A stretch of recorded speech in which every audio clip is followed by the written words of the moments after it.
sports, and this is Faith in Politics. On this broadcast, we range from the soul to the state as we explore those virtues and cultivate those principles that help us live well as faithful Catholics in this great land. Well, welcome back for another episode, folks. So glad you've joined us once more.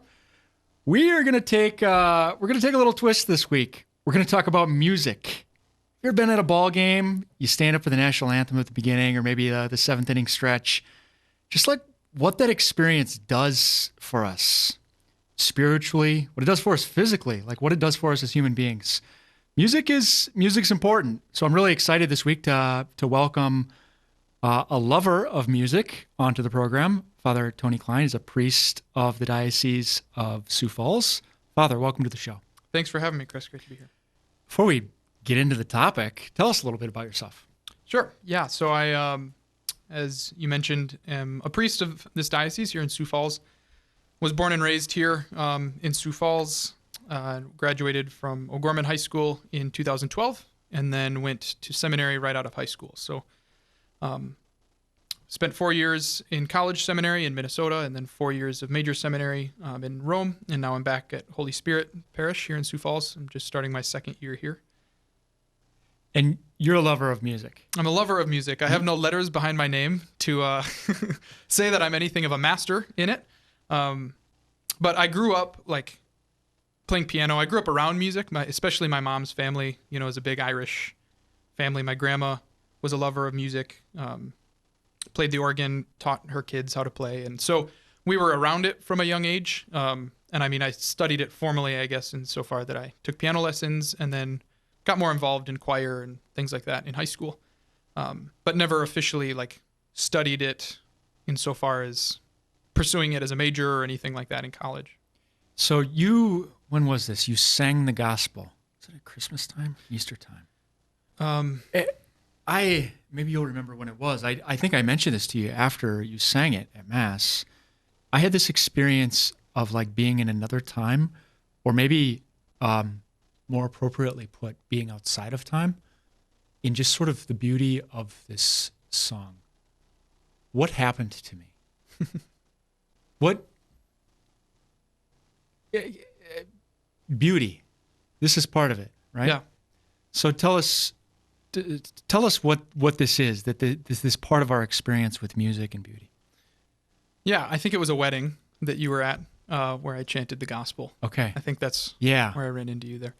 And I think the church understands humanity very well and understands the importance of music and also like how we learn many things. I mean, I'm going into classrooms and asking, what are the first 5 books of the Bible? And some of them know it because they learned a song about it, Yep. And then I'll go ask them what they had for lunch and they forget because they didn't have a song about it. Yeah. So we learn the ABCs in songs, Yeah. There's something that music really does help us experience the words, I think, in a more unique way. Yeah. And it's striking. And so the church, I think, understands that well, especially in how she prays. Now, there is a place for a spoken mass. There is a place for, what I guess we would kind of call as like a low mass. But there is pretty much the opportunity, or in the missal, to chant almost everything of the mass. And even like the readings can be chanted. Now, I also think it's important that we make a little distinction between music and music done well. Yeah. Because I'd rather hear something spoken than something sung or chanted poorly. But I think what happened to you is that there was something like when you read a story in a newspaper or something like that, or hear it read to you, that's one thing. But when something is sung, it does like kind of make you drown out other things that are happening. Yeah. And kind of draw you into what is being proclaimed here. Okay, I appreciate that you said that, done well, because I was going to have him tee up this song to listen to at the start of our conversation. South Dakota has a state anthem. It's called Hail South Dakota, 1943. I pulled it up on a couple different versions on YouTube, and it impacted me, and not in a good way. It was not well done. We where's Dr. Osterman? And we need a better version of this, because it wasn't particularly great. But to your point, so this is something I wanted to mention that you've kind of alluded to.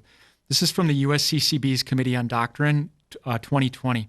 They say hymns are among the most significant forces in shaping or misshaping the religious and theological sensibility of the faithful. What do you think about that? I wholeheartedly agree. Why is that? Why is that the case? We learn things we hear. And especially as children, we see that. Yeah.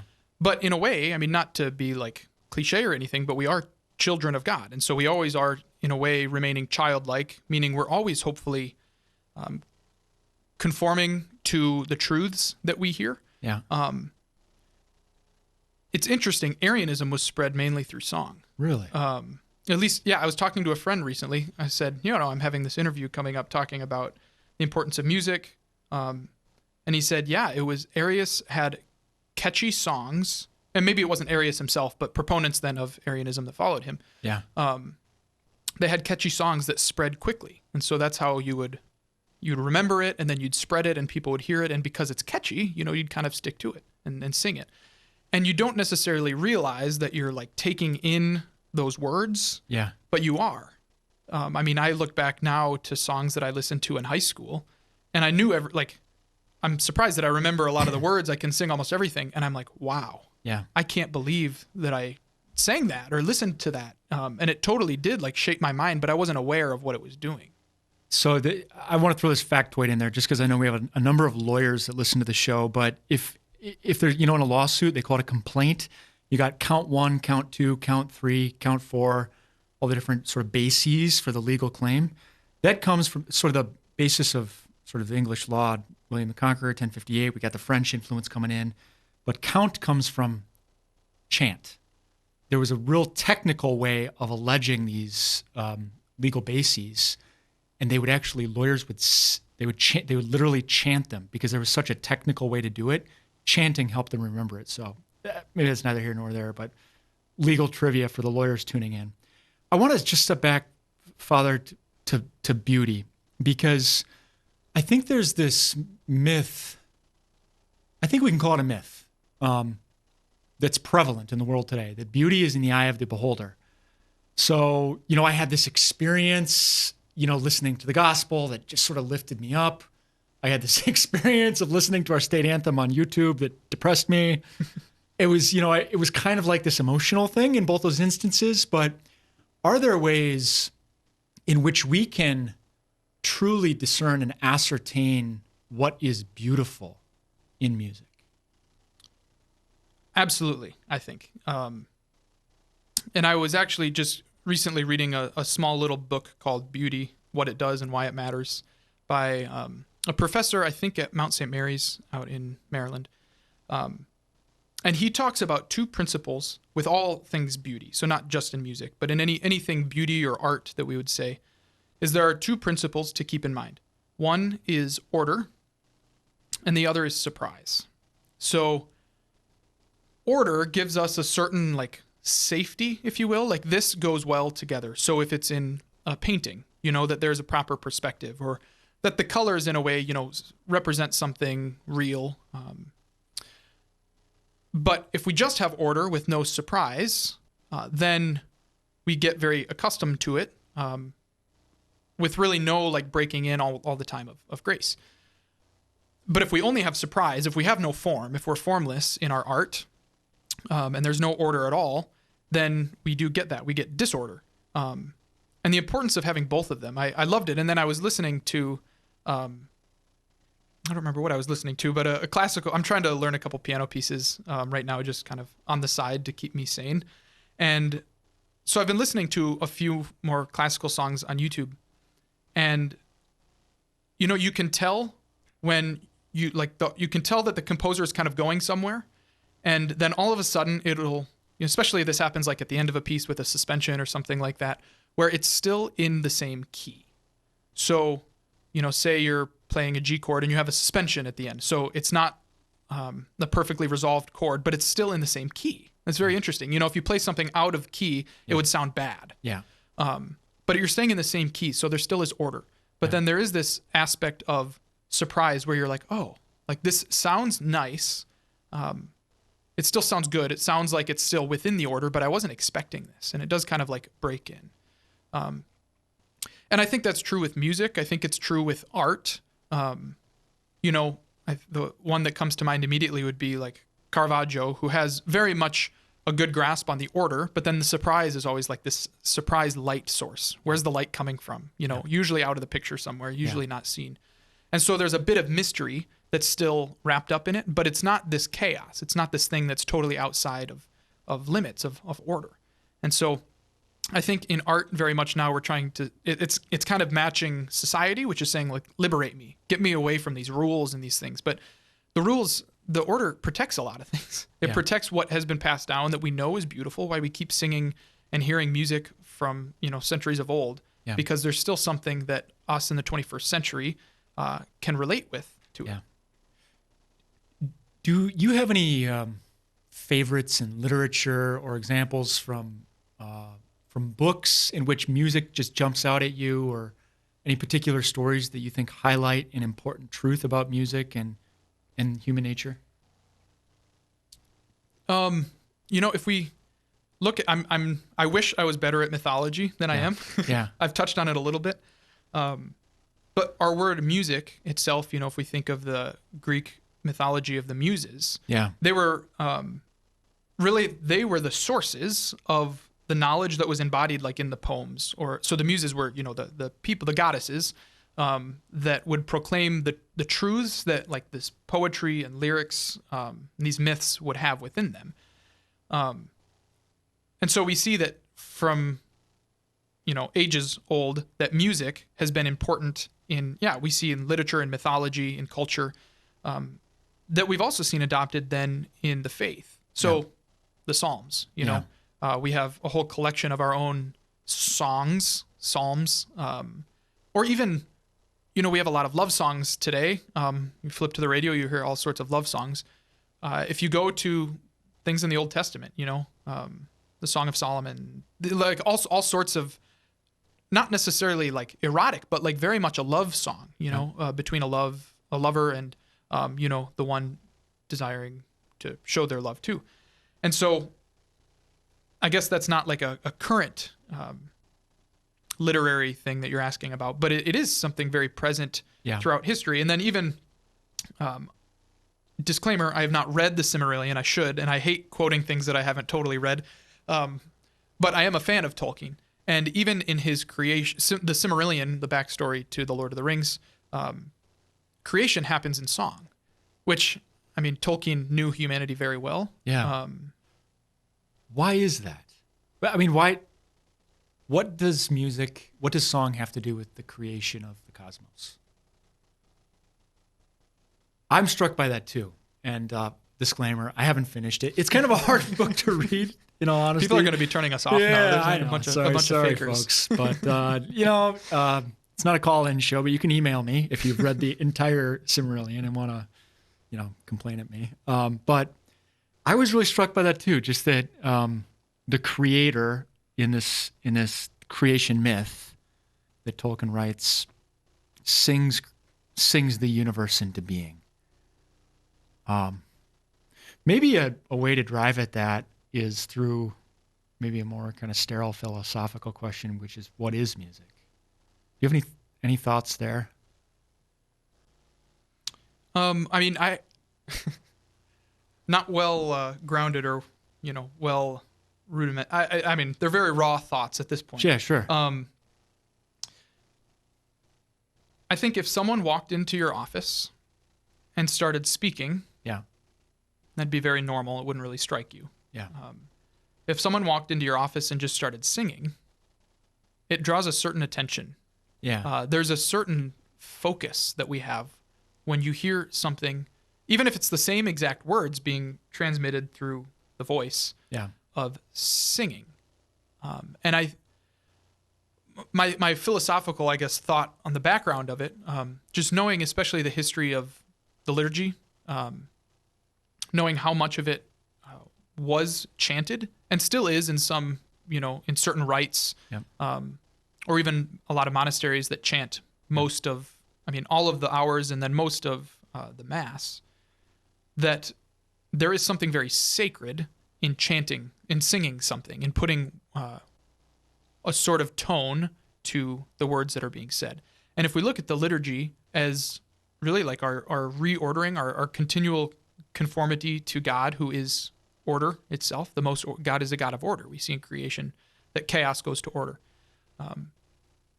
That when something is sung, so creation in the Silmarillion, there is this sort of calling back to order.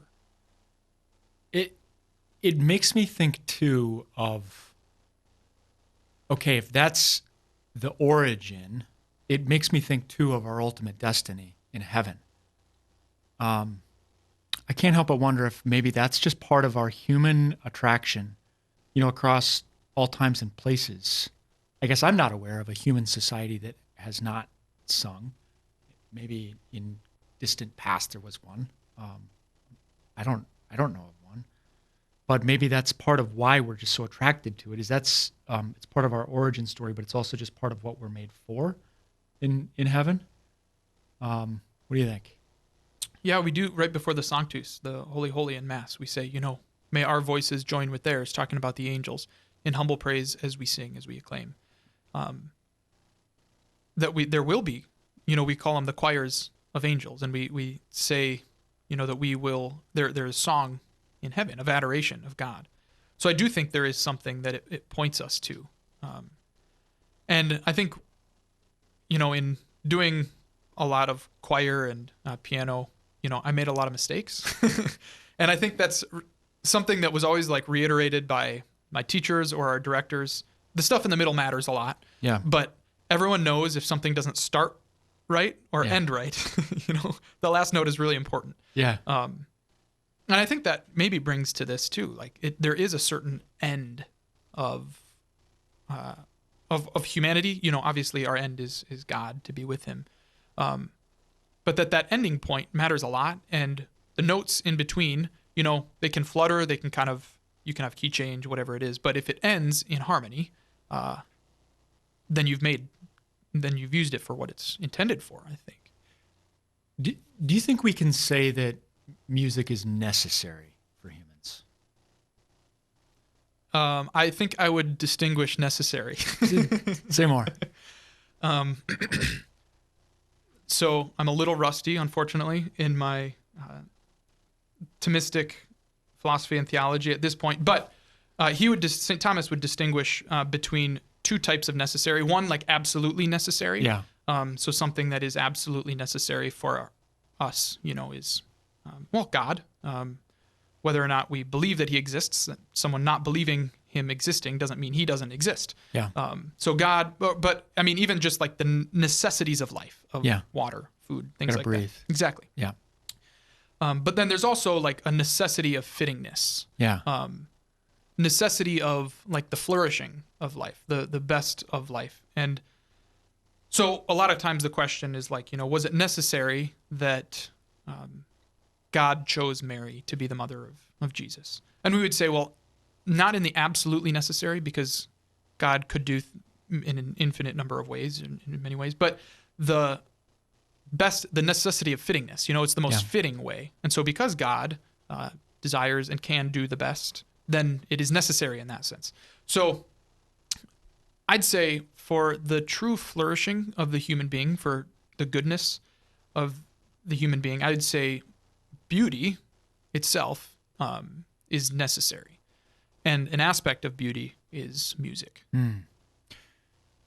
One of the ways that we can see this beauty manifest through music, we've talked a little bit about sacred music in the liturgy, in the prayer of the church, but we can also see beauty in music in common things, plain things.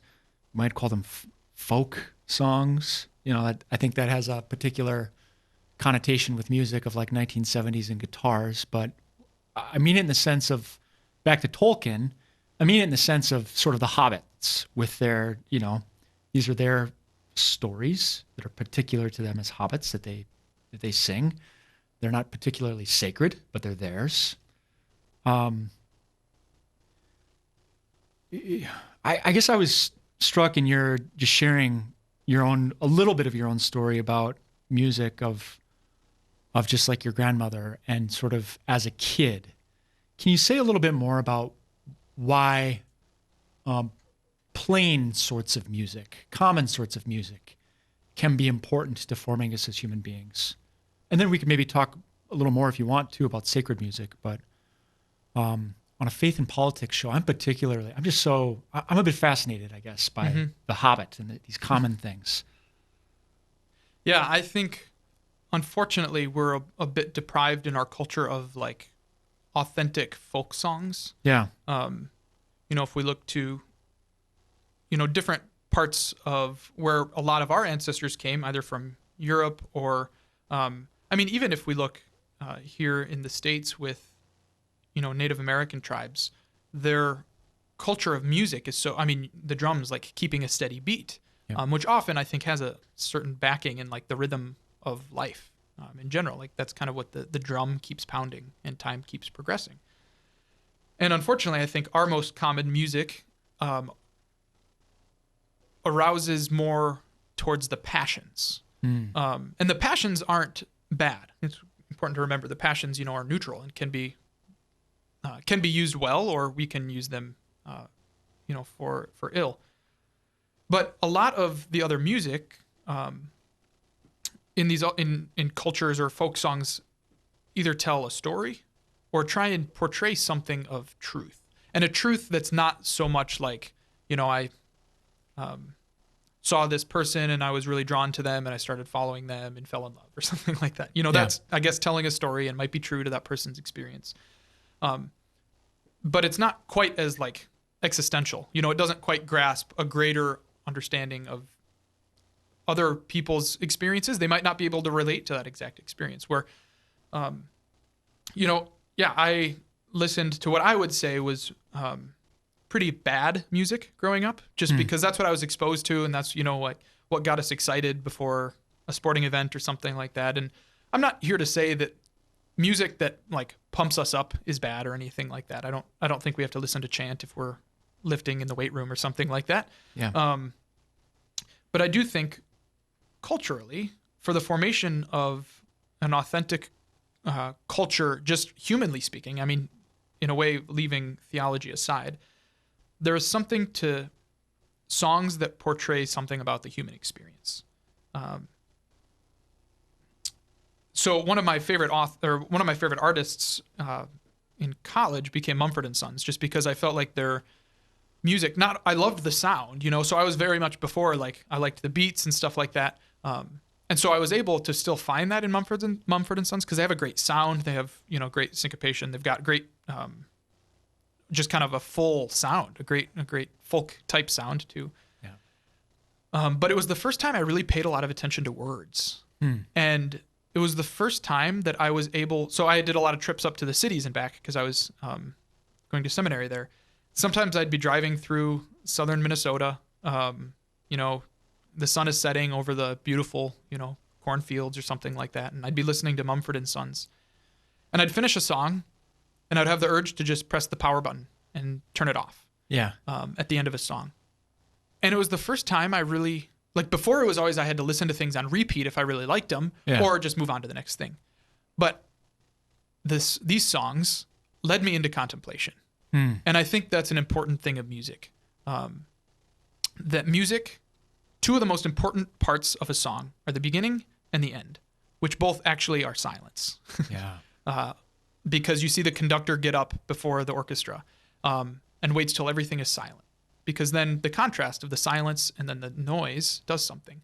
And then at the end, they end in silence before he takes his baton down. It's not complete until the silence is there. And so I think a song that leads us into contemplation of what was this saying, what actually was said, but then also what does this like do in me? Do I relate to an experience of this or something? And I remember, I think it's Lover of the Light by Mumford and Sons. I would listen to and turn it off and just think, this is exactly St. Ignatius's rules of discernment that we're talking about in our spiritual conferences. Love was kind for a time. but now it just makes me blind. Like for a long time, I search all these other things, and they don't make me happy. And you see, like, you know, it's beautiful. I think it was transmitting. Maybe they don't even know it. Maybe Marcus Mumford and his sons or the whole group didn't know what they were doing.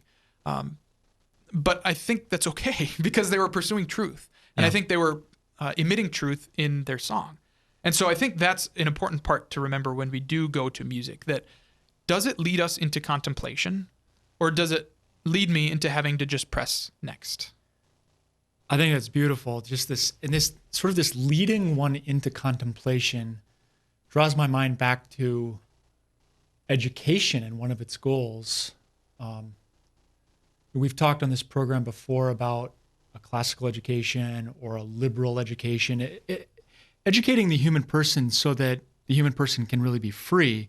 And in the ancient mind, in the Catholic mind, a big part of this education is musical education.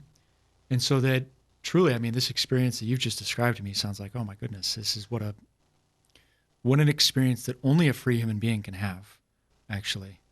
So what are some of the things, Father, if we've got people out there who are listening and they're like, yeah, this is great. I actually wish that I was able to do this better. But Father, you've got like all this formation and you've got this training in music. You know, for somebody who doesn't have like a strong background in music, but maybe they like music, what are some simple things or even just like what's like the next thing that somebody could do if they want to actually experience truth and beauty more completely through music? Any tips? I think the first thing is listen to the words. Pay attention to the words of the songs that we are taking in. And that can be for everything. For the hymns we do sing at Mass, it's so easy to get caught up in just the tones or the things like that, to pay attention to the words. But I would say, you know, ask if you're looking for certain like artists to listen to, because I have a certain training in it, but I'm not producing this music that I'm listening to. You know, I'm taking it in as a listener. I want you to hold that thought just a minute. We're coming up on the end of our radio time. So for our radio listeners, thanks so much for joining us on this episode of Faith and Politics. Hope you have a great week. Until next time, live well. And for those tuning in on the podcast, we're going to keep visiting for a few more minutes here. So what you were about to say, Father, finish your thought, please. Yeah. So I think what you pose is a good question. Like, this problem seems too big for me. Yeah. You know, maybe I feel very small in it.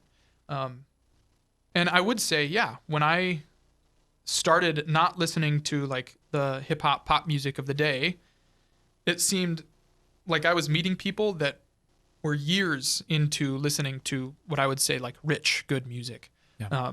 And I felt very small. And to not be afraid to just like make the first steps. And you start to start to get to know certain artists that produce well. I know I mentioned Mumford and Sons. I think Coldplay's old stuff, some of it is gold. I mean, some of it is really, really good. Josh Garrels. There are some, and one of the good things about like YouTube or Pandora or Spotify, things like that, is they'll say similar artists, and you can kind of build a good repertoire. And I think one of the good things is that music is kind of its own education. The more you do kind of pursue it, I think you will start, if you're attentive to it. If it's not just merely something that's like, I do this while I drive or while I do another task. But if you're actually able to like enter into it in a way, rather than just having it be background noise, if you're attentive to it, then music does form the mind and form how we think. What are you listening to these days? I'm trying to keep some Italian a little fresh, so I'm actually listening to some Italian music. Nice. But honestly, if I knew all the words, I probably would stop listening to it. So maybe that's the goal. Learn enough of the words to say, okay, this is not good. I still do listen to Mumford and Sons. I like certain things of Zac Brown Band because I like country music, and they kind of have a good feel. A friend just showed me recently a man by the name of Elliot Park, who's got one song, Soldier in the Oak, which brings me to like contemplate the cross, because it's about the wood of a tree and eventually holding bells over a cathedral. And so it's, there's such stories to be told in songs. So that's kind of gist of what I'm listening to. Well, okay.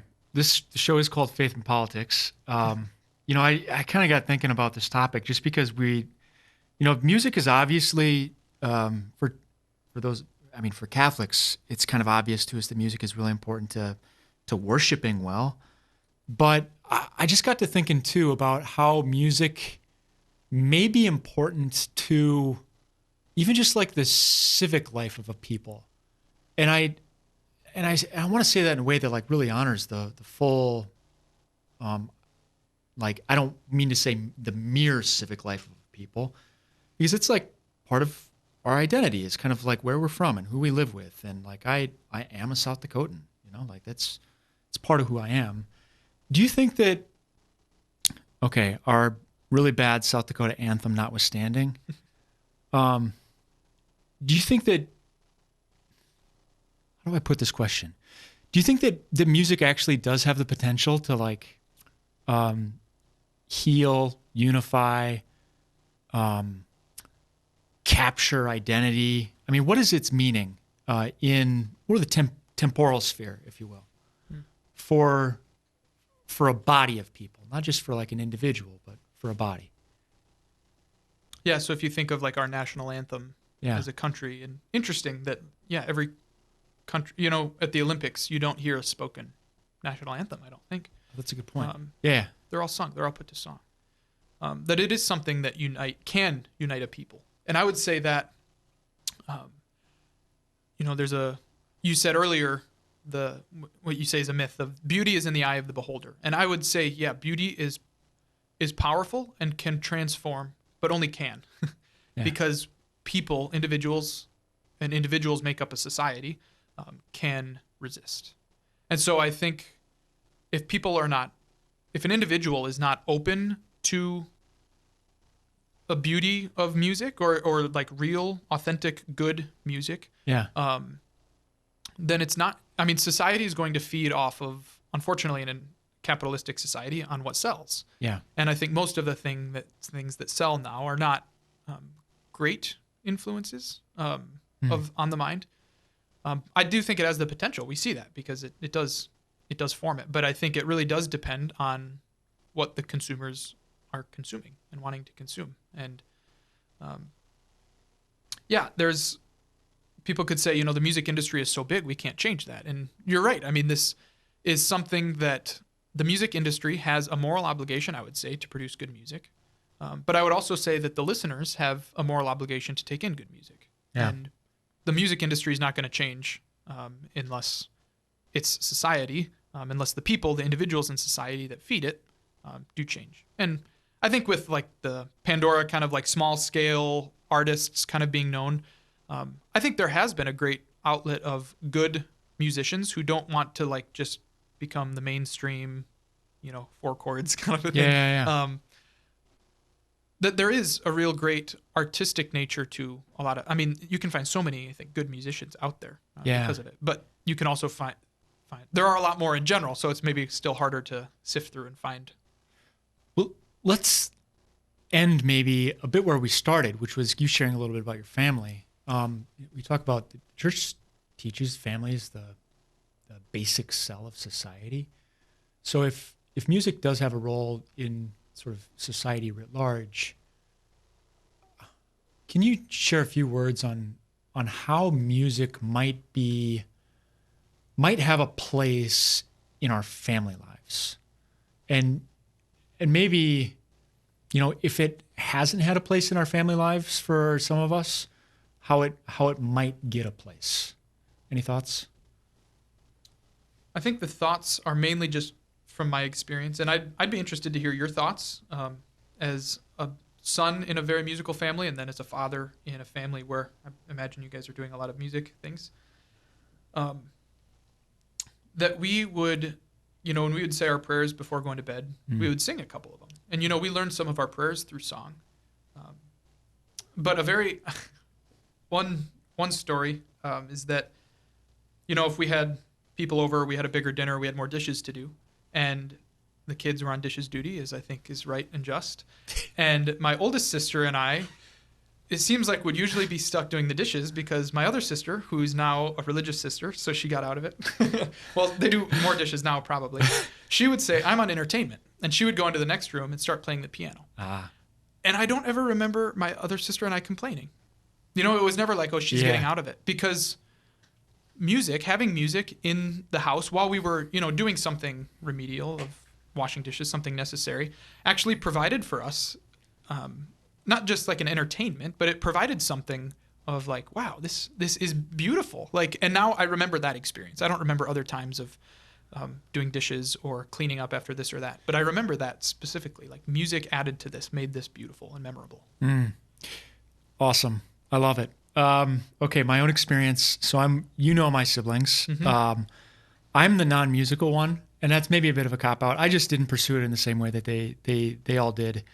All of my 4 siblings are marvelous piano players and wonderful singers, and I regret that I didn't pursue that in the same way, and I can't play the piano. And I try to sing, and I do it poorly and not beautifully, but what I lack in beauty, I try and make up for in vigor. But I guess my own family life now, it is an important part of our family life for Hannah and I. Our 2 older kids are in this after-school music program that is run out of the cathedral building by an independent nonprofit, but they do a beautiful job. They teach kids music. Every kid learns the violin. Our kids are in piano, and they're just learning to love music. It's actually really cool to see them grow in that way. But kind of the day-to-day with our family life, singing is part of our prayer before bed. Sometimes we sing before supper, like it's part of our prayer to bless the supper meal. And Hannah and I have a conviction that any home that we live in will have a fireplace and a piano. So, not that I can play it, but I can start the fire and somebody else play the piano. So, it's hard, and I don't even have like a ready way to put a finger on why it's so good. But it's just like one of those simple, basic things that Hannah and I both perceive to be true. That this is good. And now our oldest is 9, and she's kind of getting to the point now where she'll walk past the piano, and she'll sit down and I gotta tap out this tune. It's stuck in my head. And it's just like there's music kind of just like bursting out of people. It's good. I love it. It's awesome. So. Well, great conversation. So grateful, Father Klein, for you taking the time to come in and talk about music. Yeah, thanks for having me. Thank you, dear listeners, as always, for tuning in. Great that you were with us for this conversation about music, what it can do for us. If we've got any musical people out there and we want to record a better version of our state anthem, let me know. You can reach out, sdcatholicconference.org, click contact us, and you can go to YouTube and take a listen. You'll know what I'm talking about. I think we can do this a little bit better. So don't hesitate to reach out. And until next time, live well.